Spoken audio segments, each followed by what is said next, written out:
ठीक है।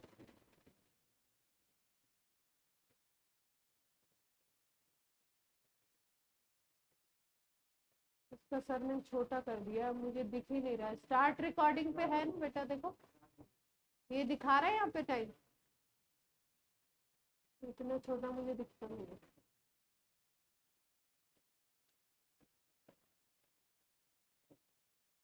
ठीक, तो आइसोटोनिक में क्या है, दो सॉल्यूशन ऐसे रख दो, ये ए है मान लो, ये बी। ठीक, हम क्या करें, आपको दिख रहा है ना प्रॉपर, इसकी मान लो कंसंट्रेशन है 0.5 मोलर और इसकी कंसंट्रेशन है 0.5 मोलर, सेम कंसंट्रेशन है, मोलर कंसंट्रेशन। ठीक है, और एक ही तरीके के सॉल्यूशन है।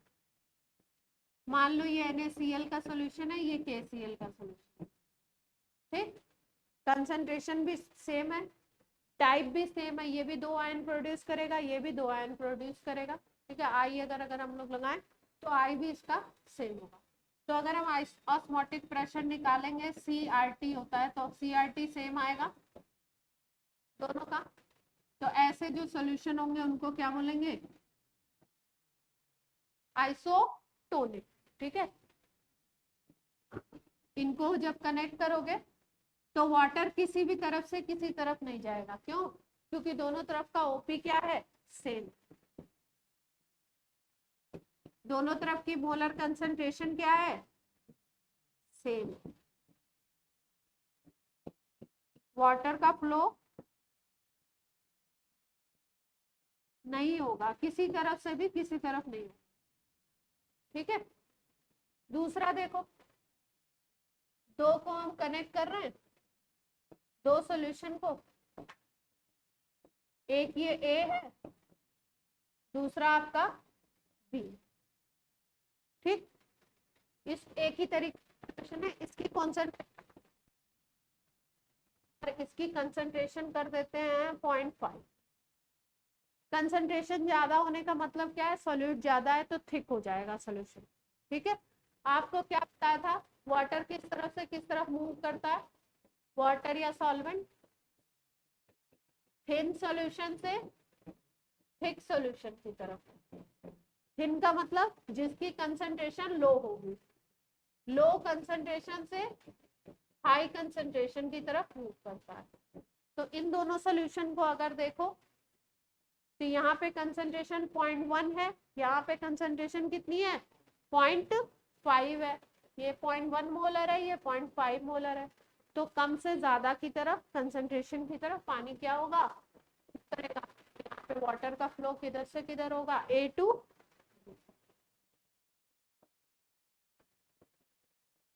ठीक है, तो अब इन दोनों सॉल्यूशन में जिसकी कंसंट्रेशन ज्यादा है उसको बोलते हैं हाइपरटोनिक सॉल्यूशन।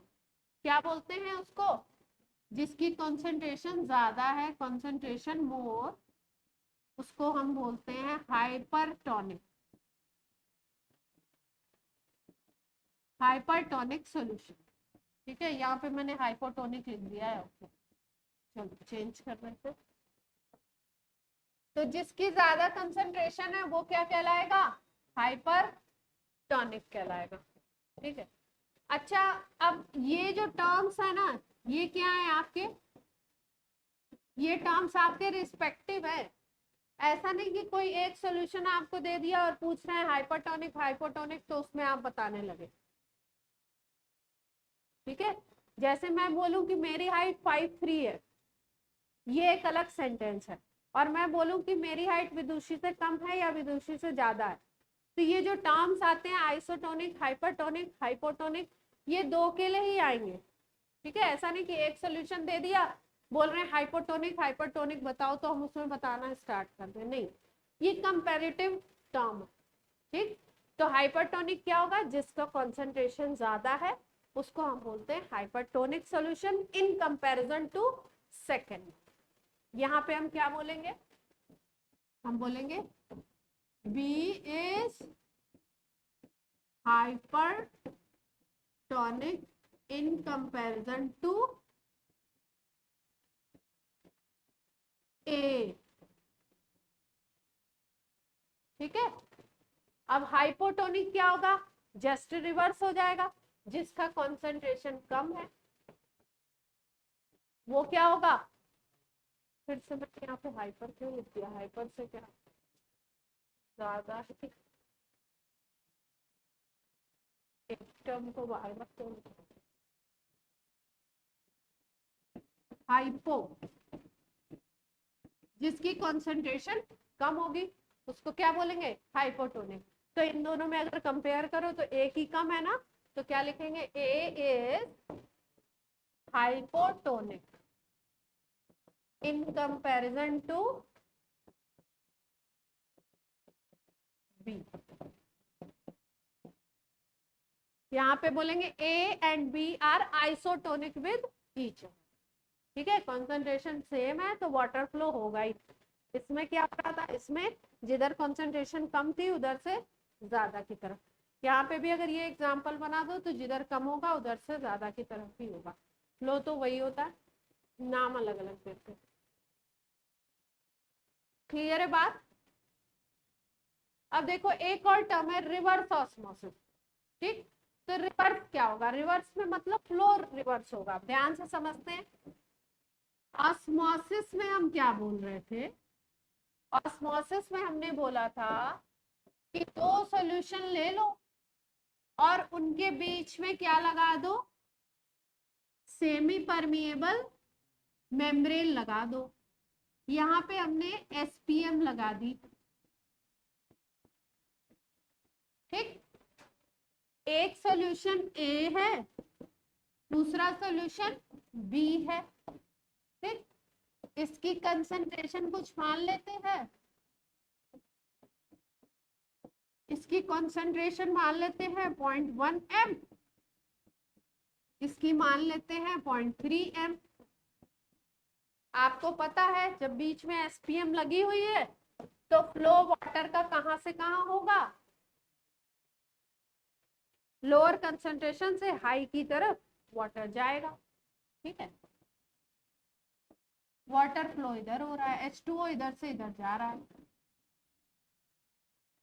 ठीक, इस सॉल्यूशन से इधर जा रहा है, इसको हम लोग क्या कहते थे, ऑस्मोसिस, यही तो बोलते थे, ये ऑस्मोसिस है। तो इसका मतलब सॉल्वेंट या आप बोलो flow of solvent from lower concentration solution to higher concentration solution, इसको हम क्या कहते हैं, ऑस्मोसिस। इसमें तो किसी को कोई प्रॉब्लम नहीं है, ठीक। अब रिवर्स बोल दिया, रिवर्स का क्या मतलब है कि अपोजिट करवाने लगो आप, ठीक है, रिवर्स ऑस्मोसिस, आरओ जो घर पे लगा हुआ होता है सिस्टम पानी के लिए, उसमें क्या होती है, रिवर्स ऑस्मोसिस होती है, रिवर्स ऑस्मोसिस वो फुल फॉर्म आरओ का ये है, ठीक। तो रिवर्स का क्या मतलब, रिवर्स का मतलब है कि एसपीएम तो लगी होगी, ये थ्रो एसपीएम भी लिखेंगे यहाँ पे, एसपीएम तो लगी होगी बीच में, अब वाटर या सॉल्वेंट किधर से किधर जाने लगे, इधर से इधर, हाई कंसंट्रेशन से लो कंसंट्रेशन की तरफ अगर सॉल्वेंट मूव करने लगे एसपीएम के थ्रू, तो उसको बोलते हैं रिवर्स ऑस्मोसिस।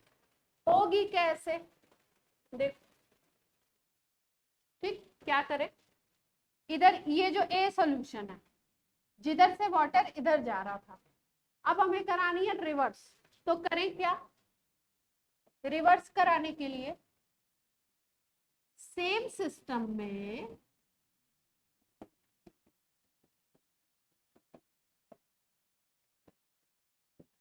ये एसपीएम थी, ये 0.1 m सॉल्यूशन था, ये 0.3 m था, यही था ना, ठीक, वाटर का मूवमेंट इधर से इधर हो रहा था, इसको हमने बोला था ऑस्मोसिस। अगर कुछ ऐसा करें कि वाटर का मूवमेंट किधर से किधर होने लगे, इधर की तरफ होने लगे, ठीक, H2O इधर से इधर जाने लगे, तो उसको क्या बोलेंगे हम लोग, रिवर्स ऑस्मोसिस। ठीक, अब रिवर्स ऑस्मोसिस होगी कैसे?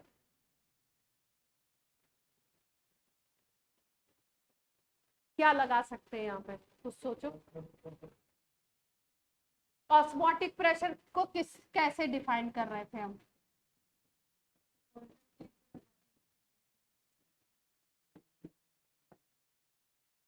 सॉल्यूशन साइड पे लगा रहे थे कि सॉल्वेंट साइड पे लगा रहे थे? अब देखो, इधर से इधर जा रहा है वाटर फ्लो, अब इधर से इधर कर भेजना है, तो इस साइड पे कोई प्रेशर लगा दे। ठीक, इस साइड पे अगर प्रेशर लगा दे कोई, इतना प्रेशर लगा दो कि ये मॉलिक्यूल्स जो इधर से इधर जा रहे हैं अब इधर से इधर जाने लगे। इधर से इधर जो जा रहे थे, अगर हम बोले लेफ्ट टू राइट जो हो रहा था मूवमेंट, वो ऑस्मोटिक प्रेशर की वजह से हो रहा था, ऑस्मोसिस की वजह से हो रहा था। ठीक है, अब आप क्या करो, जितना ऑस्मोटिक प्रेशर क्रिएट हो रहा उससे थोड़ा सा ज्यादा प्रेशर इस तरफ लगा दो। इस तरफ जैसे ही ज्यादा प्रेशर लगाओगे, मान लो इधर से फोर्स 10 न्यूटन का लग रहा है, इधर से फोर्स आप 12 न्यूटन का लगा दो वाटर मॉलिक्यूल को, तो उधर से 10 से आ रहे थे, अब हमने क्या किया, इधर से 12 का फोर्स लगा दिया। जब 12 न्यूटन का फोर्स लगा देंगे तो 2 न्यूटन एक्सेस हो जाएगा, तो 10 से इधर आ रहे थे, 12 लगा दिया, तो अपना 2 न्यूटन एक्सेस वाला इसको अब इधर भेजना शुरू कर देगा। ठीक, क्लियर है? तो इसको हम लोग क्या बोलते हैं, reverse osmosis. Ma'am higher concentration side पे ऑस्मोटिक प्रेशर ज्यादा पड़ेगा। हाँ, यही मतलब है। अभी एक और प्रोसेस से समझाते हैं। डीसैलिनेशन एक प्रोसेस, उसमें भी हम लोग इसको यूज करते हैं, जो आरओ में जो सिस्टम लगा हुआ है। ठीक है, कैसे, देखो,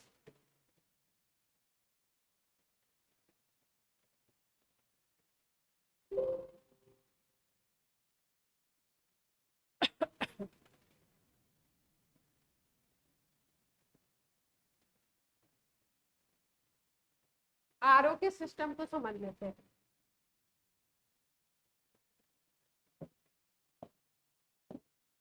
आरओ रिवर्स ऑस्मोसिस ही है जो हमारे घरों पे लगा होता है। क्या करते हैं, देखो,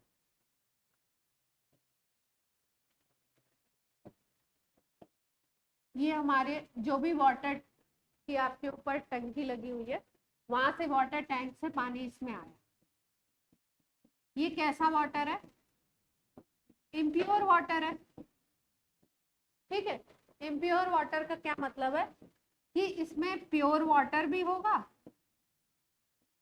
और इम्प्योरिटी भी होगी। इम्प्योरिटी को सोल्यूट मान लो, इसको सोल्यूट मान लेते हैं, तो सोल्यूट प्लस सॉल्वेंट है, इसका मतलब ये क्या है हमारा, एक तरीके से आप बोलो तो सोल्यूशन। ठीक, अब क्या किया जाता है, एक सिस्टम लगाया जाता है, उस सिस्टम के थ्रू क्या करते हैं कि हम लोग ये जो भी सिस्टम है, मतलब जहां पे भी हमारा पानी कलेक्टेड है, वहां पे एक सिस्टम लगाते हैं और बीच में एसपीएम लगा देते हैं, और यहाँ पे यूज करते हैं प्योर वाटर। ठीक, प्योर, उसमें कुछ भी मिनरल्स वगैरह नहीं है, इम्प्योरिटी नहीं है, इम्प्योरिटी हमको हटानी है, प्योरीफाई करना है, प्योरीफायर ही तो होता है वाटर। तो यहाँ पे प्योर वाटर है आपका। ठीक, यहाँ पे क्या है, इम्प्योर वाटर है, ये सॉल्यूशन है।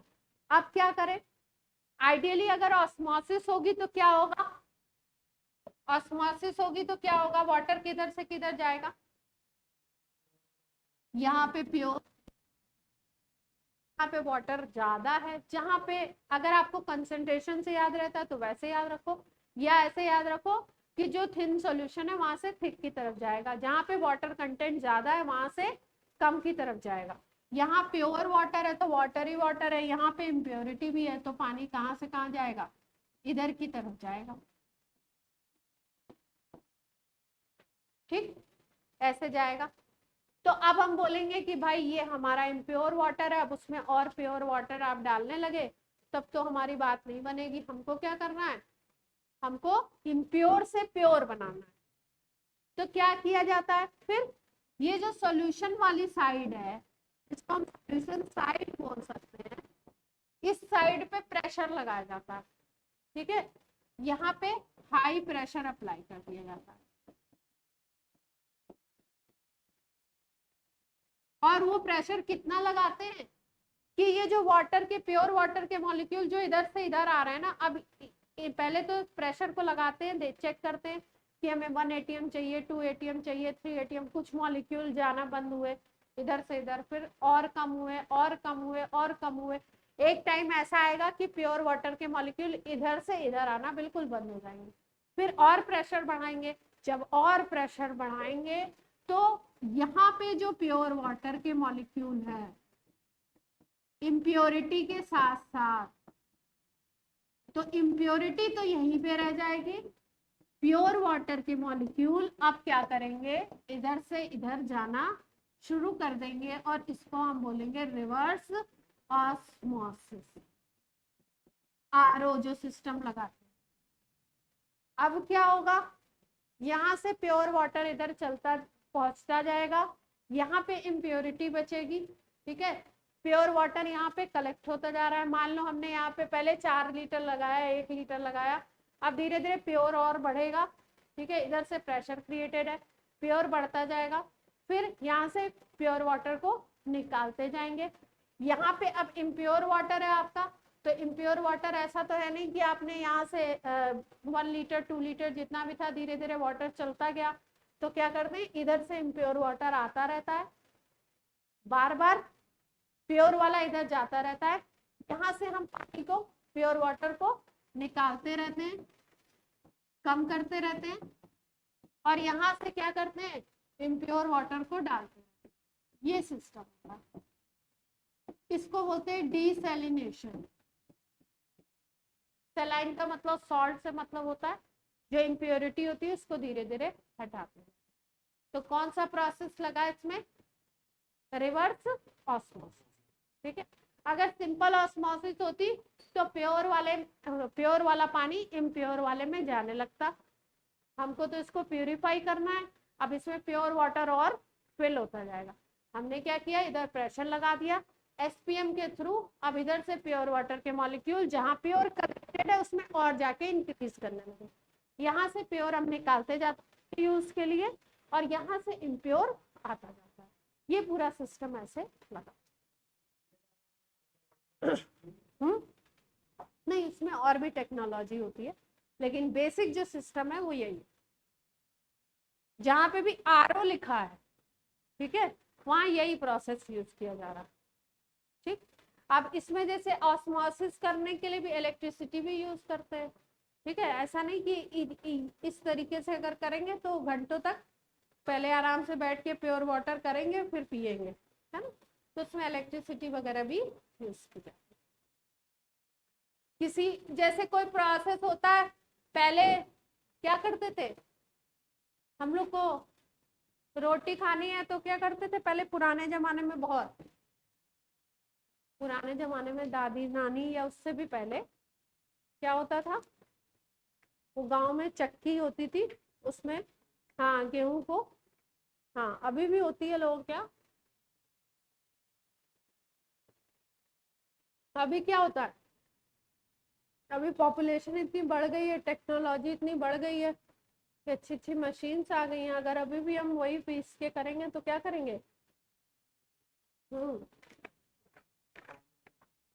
टाइम और एनर्जी वेस्ट करेंगे, है ना, सुबह से शाम तक तो मैडम पहले पीसेंगी, फिर उसके बाद क्या होगा, बनाएंगी, तो पढ़ाएंगी कब पता नहीं, चलो, तो क्या क्या पढ़ा हमने, हाइपरटोनिक, हाइपोटोनिक एंड आइसोटोनिक, सबको क्लियर है, आइसोटोनिक का मतलब कंसंट्रेशन दोनों की सेम कर दो, सॉल्वेंट कहीं पे भी फ्लो नहीं करेगा, हाइपरटोनिक का मतलब जिसकी कंसंट्रेशन ज्यादा है उसको हाइपरटोनिक बोलते हैं, दूसरे के कंपैरिजन में जिसकी कम है उसको हाइपोटोनिक बोलते हैं, दूसरे के कंपैरिजन में। रिवर्स ऑस्मोसिस डीसैलिनेशन के लिए किया जाता है, ठीक। अब देखो, अब जितने भी हमने मेथड पढ़े हैं, 4 मेथड्स हम लोगों ने पढ़े हैं, 4 कोलिगेटिव प्रॉपर्टी हमने स्टडी करी, 4 CP हमने स्टडी करी है। कौन कौन सी? सबसे पहले पढ़ा RLVP, ठीक, फॉर्मूला क्या लगाया? PO minus PS by PO is equal to XB, solute के मोल फ्रैक्शन, है ना।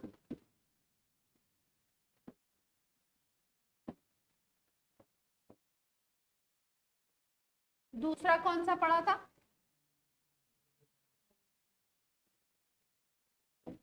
डेल्टा टी भी पढ़ा था, एलिवेशन इन बॉइलिंग पॉइंट। वो क्या था? KB into M. Van't Hoff factor लगा देंगे सब में तो आई का मल्टीप्लाई हो जाएगा। तीसरा पढ़ा delta TF, depression in freezing point, KF into M. फिर चौथा हमने पढ़ा pi is equal to CRT, osmotic pressure. 4 colligative properties हमने पढ़ी किस लिए थी? इसके थ्रू हम लोग करते क्या है, इसके थ्रू जो सोल्यूट यूज किया गया उसका मोलर मास कैलकुलेट किया गया, ठीक है।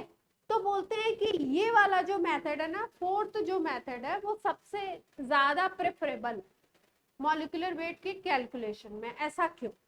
भाई यहाँ से भी हम सोल्यूट के मॉलिक्यूलर वेट को कैलकुलेट करते हैं, इस फॉर्मूला को भी यूज करके, इसको भी यूज करके हम सोल्यूट का मॉलिक्यूलर वेट कैलकुलेट करते हैं, इसको भी यूज करके और इसको भी यूज करके।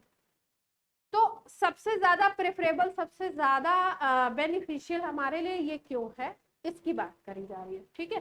तो देखो क्या चीज है, एक तो ये जो फॉर्मूला है इसमें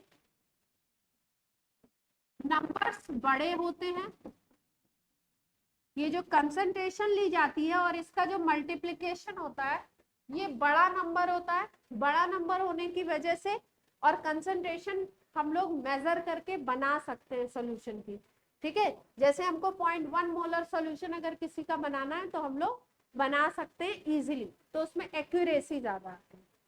यहाँ पे क्या होता है, बॉइलिंग पॉइंट एलिवेशन हमें देखना होता है, जो हमको थर्मोमीटर लगा करके हम टेम्परेचर को मेजर करते हैं, ठीक है। उसमें KB को देखते हैं, मोलैलिटी को देखते हैं और थर्मोमीटर के थ्रू इसको देखते हैं। तो जब थर्मोमीटर के थ्रू देखोगे और एलिवेशन कई बार 1 डिग्री 2 डिग्री 1 डिग्री से भी कम होता है तो उसमें एरर के चांसेस ज्यादा होते हैं, एक्यूरेसी थोड़ी कम आती है। यही चीज डेल्टा TF में भी होता है। डेल्टा TF जब हम लोग कैलकुलेट करते हैं तो फ्रीजिंग पॉइंट की बात होती है, फ्रीजिंग पॉइंट माइनस में टेम्परेचर होते हैं, वहां पे भी एक कैलकुलेशन में जो एरर होता है वो होने के ज्यादा चांसेस होते हैं, मतलब एक्यूरेसी उतनी अच्छी नहीं होती। फर्स्ट वाले को अगर देखो relative lowering in vapour pressure, तो इसके वेपर प्रेशर के भी कैलकुलेशन में थोड़ा सा टफ पड़ता है। सबसे इजी जो पड़ता है वो ये क्या पड़ता है आपका, ये पड़ता है, ठीक है, क्योंकि इसमें कंसंट्रेशन सॉल्यूशन की यूज करनी होती है, जिसको हम इजीली उस कंसंट्रेशन का सॉल्यूशन हम इजीली प्रिपेयर कर सकते हैं और कंसंट्रेशन को मेजर करना भी इजी होता है। इसमें नंबर्स जो आते हैं वो बड़े नंबर आते हैं, तो आपके जो कैलकुलेशन होता है या जो मेजरमेंट होता है उसमें आपके एरर कम आती है, ठीक। ये बोर्ड क्वेश्चन है, कभी बोर्ड में आया हुआ है कि ऐसा क्यों होता है कि हम इसको ज्यादा प्रेफर करते हैं मॉलिक्यूलर वेट कैलकुलेशन। यूज सबको कर सकते हैं, ठीक है। ये तो प्योरली पॉलिटिकल हाँ हाँ, कैलकुलेशन से डेमोन्स्ट्रेट नहीं करना है। कोई इसके साथ न्यूमेरिकल आपको दे देगा और फिर लास्ट में उस ऑस्मोटिक प्रेशर का न्यूमेरिकल दे देगा या किसी का दे देगा और बोलेगा कि इस मेथड को क्यों ज्यादा यूज करते हो, ठीक है। अब देखो, अब हम लोग बात कर रहे हैं ideal and non ideal solution, ठीक है। चैप्टर का लास्ट टॉपिक है आइडियल क्यों बोला, नॉन आइडियल क्यों बोला। तो देखो सबसे पहले कैसे बनता है, यहाँ पे हम बात करते हैं बाइनरी सॉल्यूशन की। बाइनरी का मतलब एक सॉल्यूट होगा, दूसरा क्या होगा, सॉल्वेंट होगा, ठीक। किसी एक को अगर A मान लो, दूसरे को B मान लो, ठीक। अब जब सॉल्यूशन बनेगा तो इसमें ए भी होगा और बी भी होगा, दोनों हो जाएंगे, दोनों के मॉलिक्यूल्स होंगे, सॉल्यूशन बन गया। तो ठीक, तो देखो आइडियल क्या है और नॉन आइडियल क्या है। आइडियल सॉल्यूशन जब भी बनता है, इसकी सिंपल अगर डेफिनेशन बोले तो सिंपल ये है कि at Raoult's law at all concentration, कोई भी कंसंट्रेशन हो ये राउल्स लॉ को फॉलो करेगा। ठीक है, राउल्स लॉ को फॉलो करने का क्या मतलब है, अगर हम लोग बोलते हैं कि ये एक ए सॉल्यूट था और ये एक बी था सॉल्वेंट, इन दोनों को मिक्स करके सॉल्यूशन बना दिया गया, उसमें ए और बी दोनों आ गए, तो अगर कोई सॉल्यूशन ऐसा है जिसमें कि हम ऐसा देखें सॉल्यूशन का वेपर प्रेशर है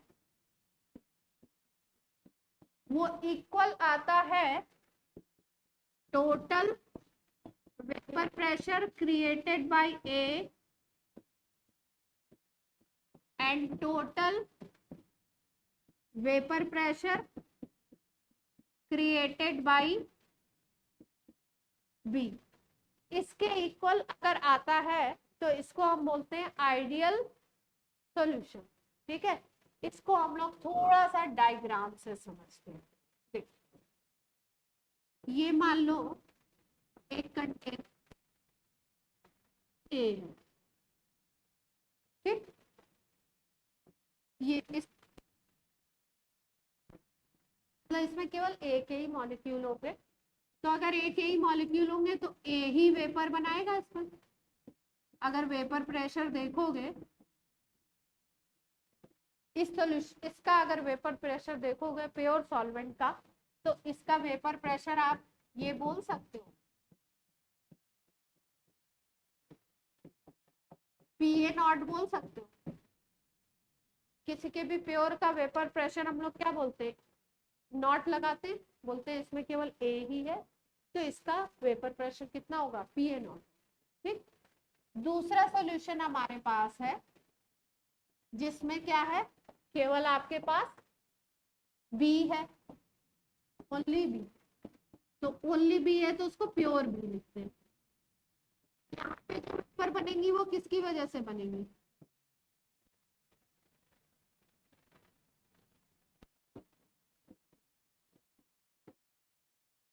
ठीक है, तो इसके अगर प्योर का वेपर प्रेशर देखो तो वो क्या होगा, PB0 होगा। ठीक, अब क्या किया हमने, दोनों को मिक्स कर दिया, क्या बना दिया, सॉल्यूशन बना दिया। ठीक, दो चीजों को जब मिक्स करते हैं तो आपको पता है कि अब इसमें ए और बी दोनों के मॉलिक्यूल आ जाएंगे, ए भी होगा बी भी होगा, कहीं ए होगा कहीं बी होगा कहीं ए होगा, ए बी सब आ जाएंगे ना इसमें। ठीक, तो जैसे ही वेपर प्रेशर की बात करते हैं हम लोग, दो चीजों को मिक्स करते हैं तो उसमें सीधा सीधा एडिशन नहीं होता है, हम लोग क्या बोलते थे कि इसके जितने मोल फ्रैक्शन होंगे और इसका जो प्योर का वेपर प्रेशर होगा वो ये कंट्रीब्यूट करेगा। मतलब अगर हम इस सॉल्यूशन में बोले तो सॉल्यूशन में ए कितना वेपर प्रेशर कंट्रीब्यूट करेगा, अगर बोला जाए तो सॉल्यूशन में ए कितना कंट्रीब्यूट करेगा,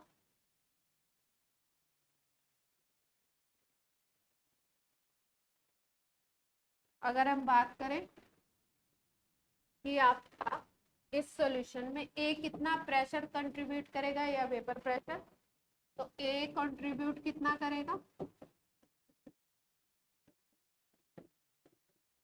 सॉल्यूशन के अंदर अगर किसी का वेपर प्रेशर निकालना होता है तो क्या देखते हैं, उसका मोल फ्रैक्शन सॉल्यूशन में कितना है मल्टीप्लाइड बाय उसका प्योर स्टेट में कितना वेपर प्रेशर था।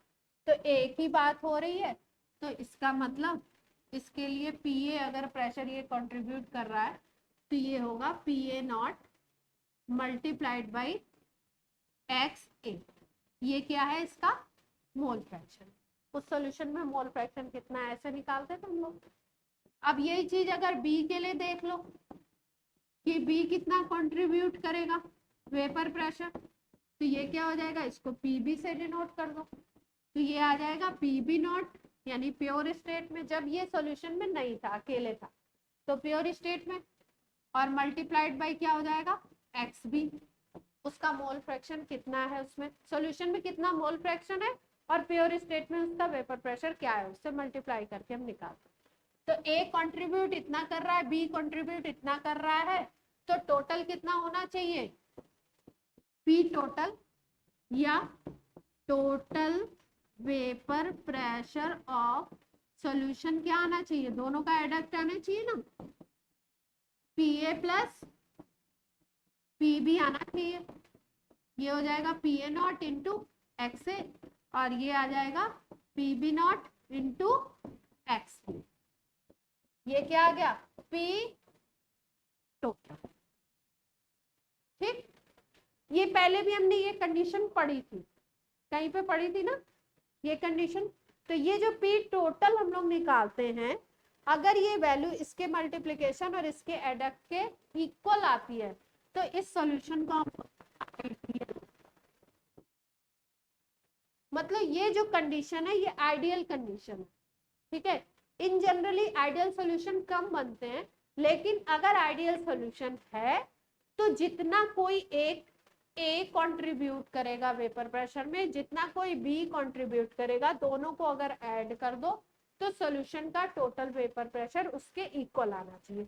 सपोज मान लो कि कोई एक्सपेरिमेंट हम कर रहे हैं, पीए जो आ रहा है वो 5 एटीएम 6 एटीएम आ रहा है, ठीक है, और पीबी जो कैलकुलेट कर रहे हैं किसी मेथड से वो 4 एटीएम आ रहा है, और फिर लास्ट में हम लोग पी टोटल मेजर कर रहे हैं मैनोमीटर के थ्रू, तो हम देख रहे हैं वो 10 एटीएम आ रहा है। तो जो अलग अलग कैलकुलेट किया उनका एडक्ट भी 10 एटीएम था, और जो पी टोटल सॉल्यूशन का अलग प्रोसेस से हमने कैलकुलेट किया वो भी 10 एटीएम था। अगर दोनों इक्वल आते हैं तो इस सॉल्यूशन को बोलते हैं हम लोग आइडियल, और कहीं पे भी दोनों अगर अनइक्वल हो गए तो सॉल्यूशन क्या बोला जाता है, नॉन आइडियल सॉल्यूशन। उसमें ये ज्यादा भी हो सकता है और कम भी हो सकता है, मतलब टोटल प्रेशर कम भी आ सकता है इससे, इसके एडक्ट से, और ज्यादा भी आ सकता है। ठीक, तो ये जो कंडीशन है इसको क्या बोलते हैं, आइडियल कंडीशन। क्लियर है? मानस कुछ कह रहे हो आप, मानस कुछ कहना चाहते हैं? प्यास लगी?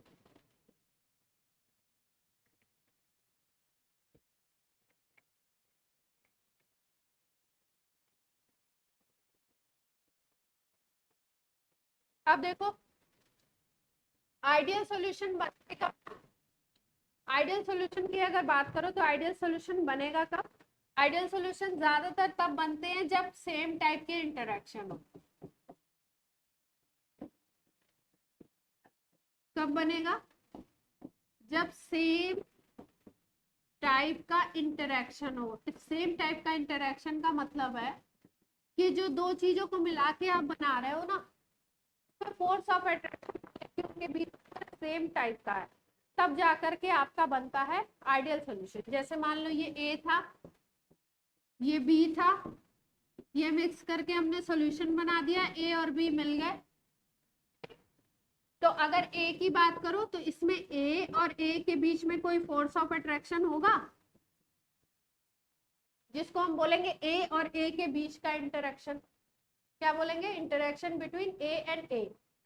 यहाँ पे बोलेंगे बी और बी के बीच में केवल प्योर बी है, ये प्योर ए है, ये प्योर बी है, और ये क्या है, solution of A and B.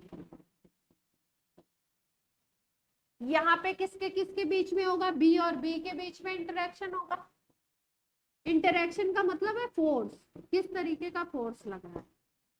यहाँ होगा बी बी के बीच में इंटरेक्शन, और जब दोनों को मिक्स करोगे तो अब ए का इंटरेक्शन नहीं रह जाएगा, बी बी का नहीं, अब नए टाइप का इंटरेक्शन। जो ये सॉल्यूशन बनता है, सॉल्यूशन जो बात करते हैं हम लोग ज्यादातर होमोजेनस सॉल्यूशन की बात करते हैं, और उस सॉल्यूशन में क्या होता है, ट्रू सॉल्यूशन जो होता है बेसिकली, उसमें चीज क्या होती है कि ट्रू सॉल्यूशन में जैसे मान लो आपने शुगर और वाटर को ऐड किया, ठीक है, ये ट्रू सॉल्यूशन बना ले रहा है। तो जब सॉल्यूशन क्रिएट हो जाता है तो आप कोई सिंपल मेथड से शुगर और वाटर को सेपरेट नहीं कर सकते, इसी को ट्रू सॉल्यूशन बोलते हैं। जैसे मान लो तुमने अच्छे तरीके से अगर शुगर को मिक्स कर दिया वाटर में, आप सोचो कि तुम स्ट्रेनर छन्नी वगैरह लेकर के आप उसको शुगर को अलग कर दो वाटर को, तो ऐसा नहीं हो पाता। ऐसा क्यों नहीं होता है, क्योंकि जब शुगर था तो शुगर शुगर मॉलिक्यूल के बीच में कोई फोर्स लग रहा था, जैसे यहाँ ए और ए के बीच में। फिर वाटर था, अलग था, तो वाटर वाटर के बीच में कोई फोर्स लग रहा था, जैसे हम बात कर रहे हैं बी बी के बीच में। और जब दोनों का सॉल्यूशन बना दिया तो अब एक नए तरीके का फोर्स लगने लगा जो वाटर और शुगर के बीच में, ठीक है। तो जब सॉल्यूशन बनता है तो जो पुराने वाले फोर्स होते हैं वो खत्म हो जाते हैं, नए वाले force of attraction, force of interaction create होते हैं। तो यहाँ पे किसके बीच, हाँ तो मैम फिर जब वो शुगर प्लस वाटर का सॉल्यूशन बना तो वो एक आइडियल की सॉल्यूशन। नहीं नहीं, आइडियल की बात नहीं कर रहे हैं, अभी हम ये बात कर रहे हैं कि इंटरेक्शन चेंज होता है, ठीक है। जो ओल्ड इंटरेक्शन है वो खत्म हो जाएगा और नया इंटरेक्शन यानी नया फोर्स ऑफ अट्रैक्शन लगने लगेगा मॉलिक्यूल के बीच में। इतनी बात क्लियर है सबको, ठीक। तो यहाँ पे इंटरेक्शन ए का था, यहाँ पे इंटरेक्शन बी बी का था, यहाँ पे इंटरेक्शन ए बी का था। जो आइडियल सॉल्यूशन होता है उसमें ये इंटरेक्शन देखे कैसे गए, आइडियल सॉल्यूशन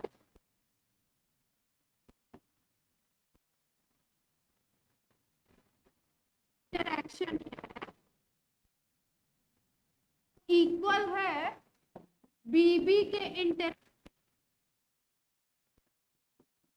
और ये इक्वल है ए बी के इंटरेक्शन। मतलब सब में जो इंटरेक्टिव फोर्स लग रहा है वो एक ही टाइप के और एक ही क्वांटिटी के लग रहे हैं, ठीक है, उनकी क्वांटिटी अलग अलग नहीं है। ऐसे सॉल्यूशन को बोलते हैं आइडियल सॉल्यूशन, ठीक। और भी कुछ कंडीशन है,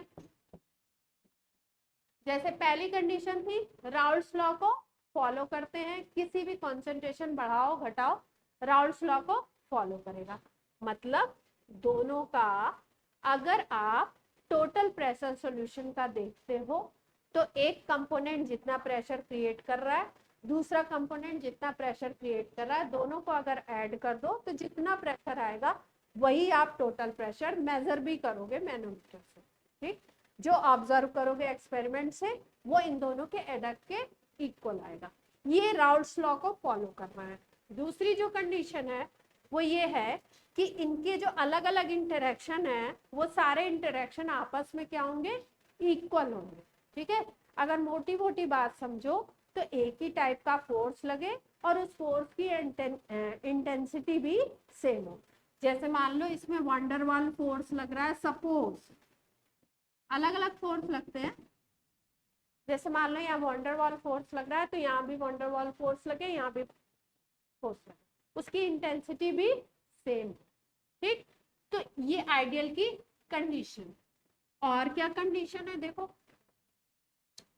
बोलते हैं डेल्टा वी मिक्सिंग जो होगा वो जीरो होगा, डेल्टा वी मिक्सिंग जीरो होगा। और दूसरी चीज एच मिक्सिंग जो होगा वो भी जीरो। इसका क्या मतलब है समझ, ठीक। डेल्टा वी मिक्सिंग का मतलब होता है कि जब आप मिक्स करते हो तो वॉल्यूम में कितना चेंज आ रहा है, मतलब V final minus V initial. ठीक, ये A था, ये B था, दोनों को मिक्स कर दिया, A प्लस B वाला सॉल्यूशन। ठीक, यहाँ पे मान लो वॉल्यूम है V1, यहाँ पे वॉल्यूम था V2। ठीक, अब दोनों को मिक्स करने पे कुछ वॉल्यूम हो जाएगा, उसको V फाइनल कह देते हैं।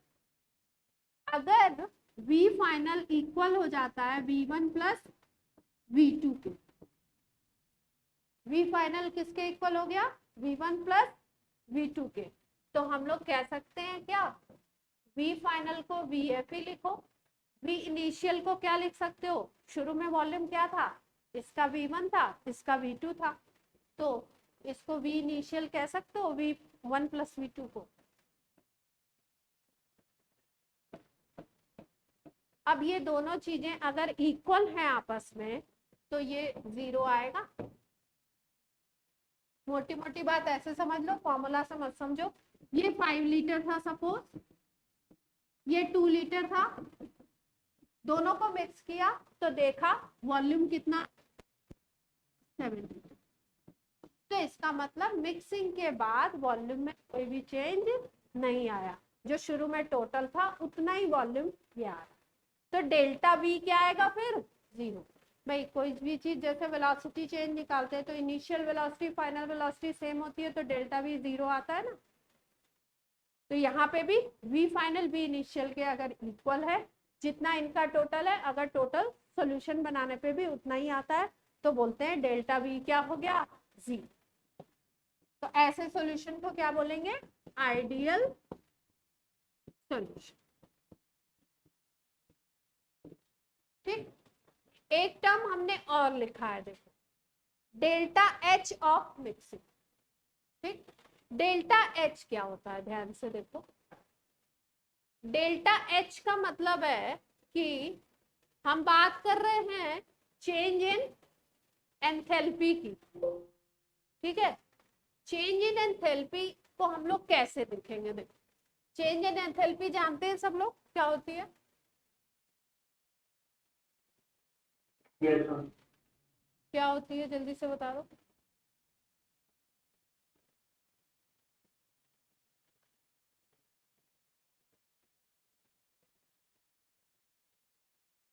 कहाँ? अच्छा, देखो, चेंज इन एंथैल्पी अगर हम देखें तो इसको हम लोग अगर सिंपल टर्म्स में समझे तो हम ये बोल सकते हैं किसी कोई दो चीजें रिएक्ट कर रही है आपस में या मिक्स हो रही हैं, तो कोई हीट प्रोड्यूस हो या हीट एब्जॉर्ब करे, तो हम बोलेंगे कि चेंज इन एंथैल्पी हो रहा है। लेकिन अगर क्या हो, हम बोल रहे हैं डेल्टा एच मिक्सिंग आइडियल के लिए क्या है, 0। मतलब दोनों की मिक्सिंग करने पे, सॉल्यूशन बनाने पे ना तो हीट एब्जॉर्ब होगी और ना ही हीट क्या होगी, रिलीज होगी। ठीक है,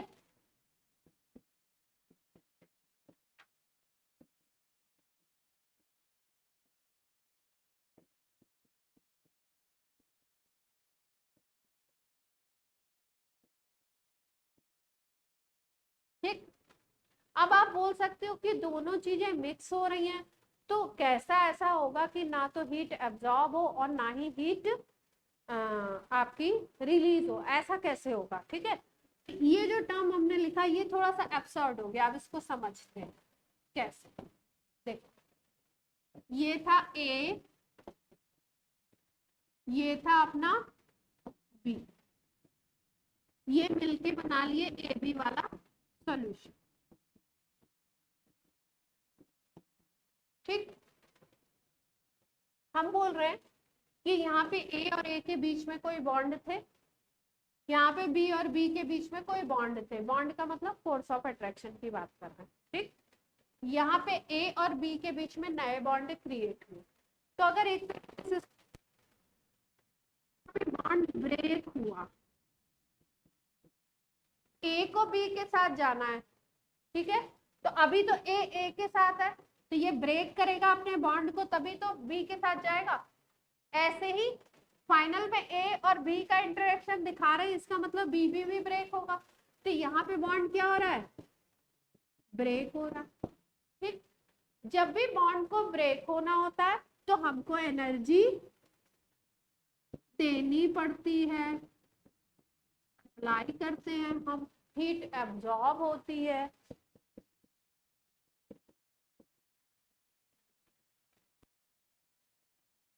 और जब भी नया बॉन्ड बनता है, न्यू बॉन्ड जो फॉर्मेशन होता है, वो याद रखें कि उसमें हीट रिलीज होती है।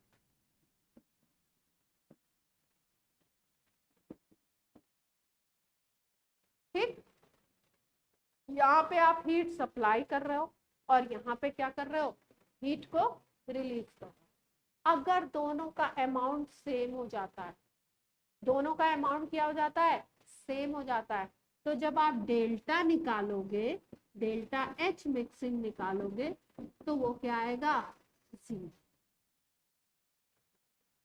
ठीक है, जैसे मान लो यहाँ पे आपने 30 सप्लाई करा जूल, यहाँ पे 30 जूल सप्लाई करा, तो जो सप्लाइड एनर्जी होती है, अभी थर्मोडायनेमिक्स में, फिजिक्स केमिस्ट्री दोनों में पढ़ोगे, कहीं अगर हीट दी जाती है तो उसको पॉजिटिव लेते हैं, तो इसको +30, इसको +30 लोगे। ठीक, अब यहाँ पे हीट क्या हो रही है, निकल रही है।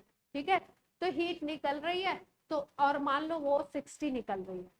ठीक, तो जब ये भी 60 आएगी, तब हम लोग जब फाइनल माइनस इनिशियल करेंगे इसकी एंथैल्पी उसकी एंथैल्पी को, तो टोटल में क्या आ जाएगा, 0। तो ऐसे सॉल्यूशन को हम क्या बोलते हैं, आइडियल सॉल्यूशन।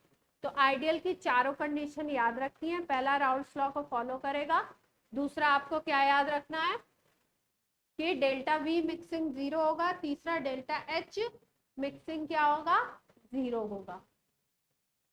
ठीक है, और फोर्स ऑफ अट्रैक्शन क्या होंगे, सेम होंगे, जैसा ए में वैसा बी में और वैसा ही ए बी में भी फोर्स ऑफ अट्रैक्शन सेम होते हैं, इसलिए ऐसा हो पाता है।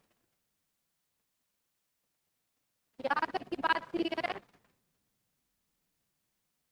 ठीक, अब एक कंडीशन है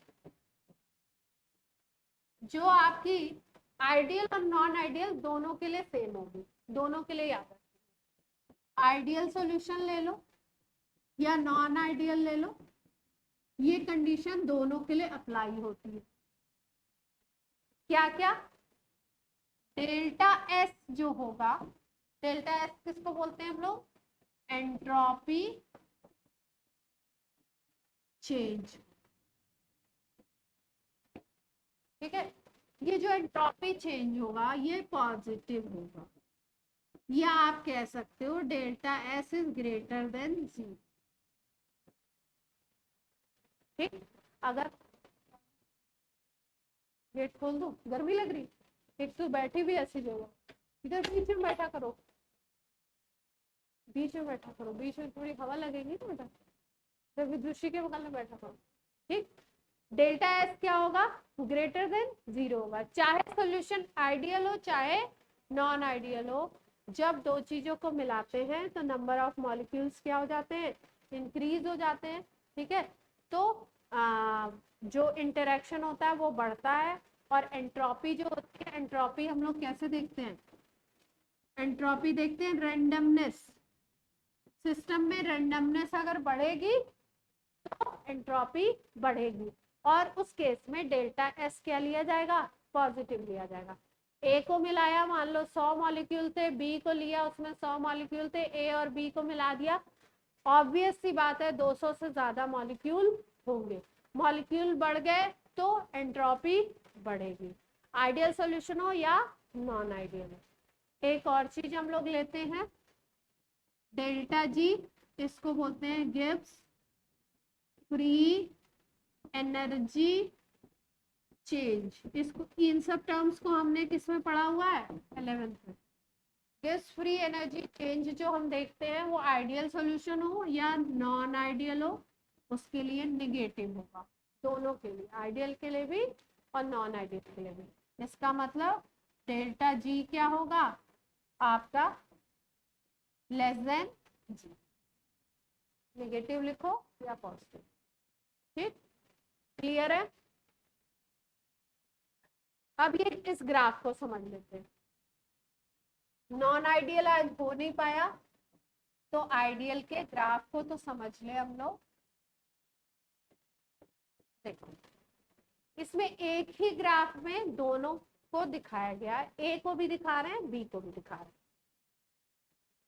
यहाँ पे वेपर प्रेशर है और यहाँ पे हमने मोल फ्रैक्शन लिया है।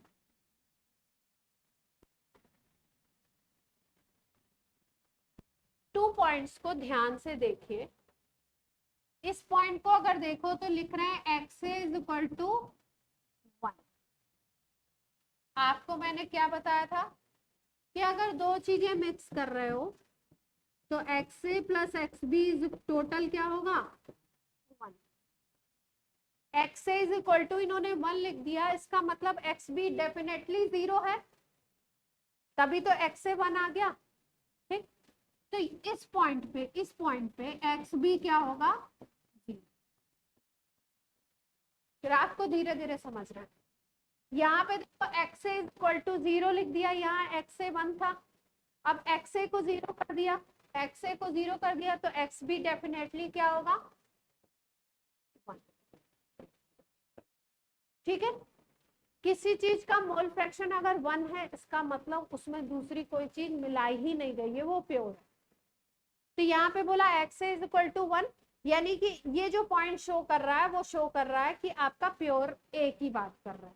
ठीक, यहाँ पे X B is equal to 1 है, तो यहाँ पे आप बात कर रहे हो प्योर बी की। ठीक, अब देखो यहाँ पे एक्स इज इक्वल टू 1 था, तो यहाँ पे इस पॉइंट पे जो वेपर प्रेशर आएगा वो किसका आएगा, ए का आएगा केवल, उसको हम लोग पीए बोल सकते हैं, पीए नॉट बोल सकते हैं उस वेपर प्रेशर को। ठीक, और यहाँ पे केवल बी है, वहां पे जो वेपर प्रेशर आएगा उसको हम लोग पीवी नॉट बोल सकते हैं।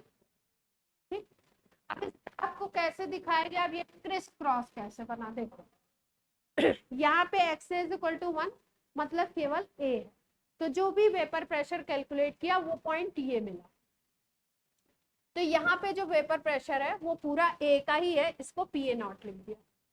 ये जो वेपर प्रेशर है this one is PA not, ये दिखा, ये पूरा पीए नॉट है, प्योर ए का वेपर प्रेशर।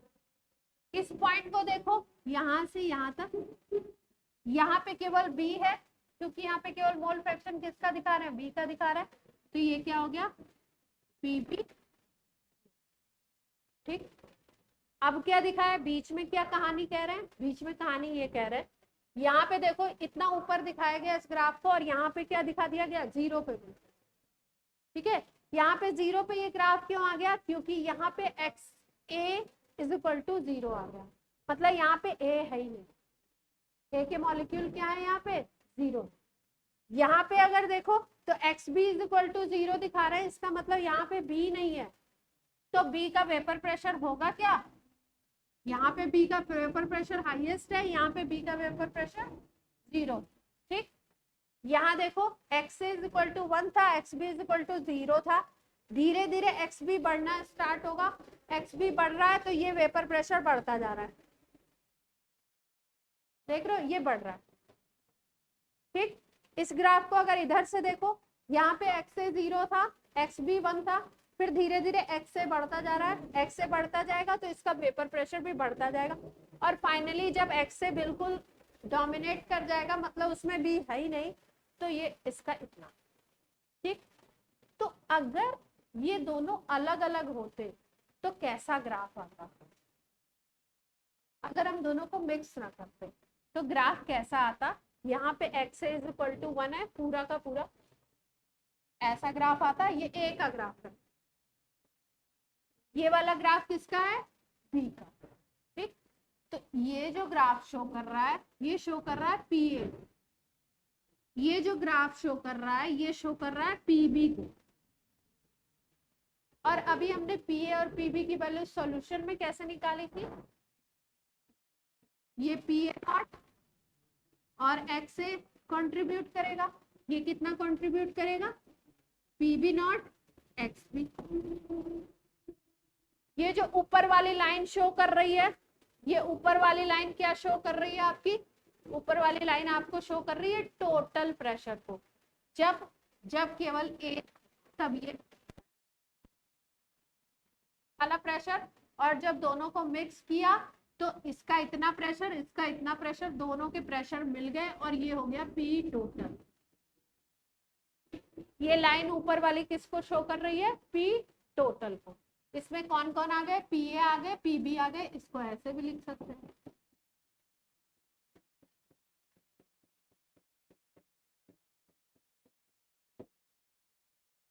ग्राफ क्लियर है। दो चीजें होती है इसलिए दोनों का ग्राफ इस तरीके से वेपर प्रेशर का बनाया जाता है, हैंड टू हैंड। एक तरफ एक को मैक्सिमम दिखाते हैं, दूसरी तरफ दूसरे को मैक्सिमम दिखाते हैं। क्लियर। तो आइडियल सॉल्यूशन में ये ग्राफ ऐसे आएगा और इसको ऐड करोगे तो ये वैल्यू आ जाएगी पूरी टोटल। नॉन आइडियल में क्या होता है, नॉन आइडियल में ये वैल्यू चेंज हो जाती है। जैसे मान लो कि दोनों का अलग अलग प्रेशर हमारा आया, सपोज एक का आया, ए ने कंट्रीब्यूट किया 6 एटीएम और बी ने कंट्रीब्यूट किया सपोज 7 एटीएम।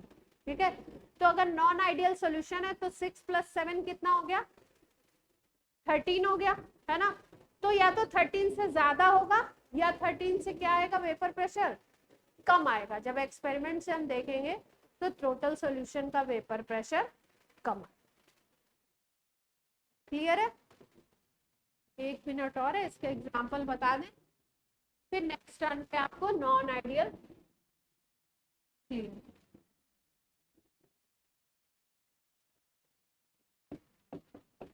आइडियल में आपको बताया था कि सेम साइज के होने चाहिए, सेम टाइप के होने चाहिए। जैसे इसका एक एग्जांपल बहुत पूछा जाता है, एन हेक्सेन और एन हेप्टेन, इन दोनों को जब मिक्स करते हो तो कैसा सॉल्यूशन बनता है, आइडियल। क्यों, क्योंकि थोड़ा सा CH2 का ही डिफरेंस है, जो फोर्स लगते हैं मॉलिक्यूल के अंदर, वंडरवाल फोर्स लगते हैं। तो ये एन हेक्सेन है 6 का और ये 7 का हो जाएगा एन हेप्टेन। एन का मतलब स्ट्रेट चेन कंपाउंड है।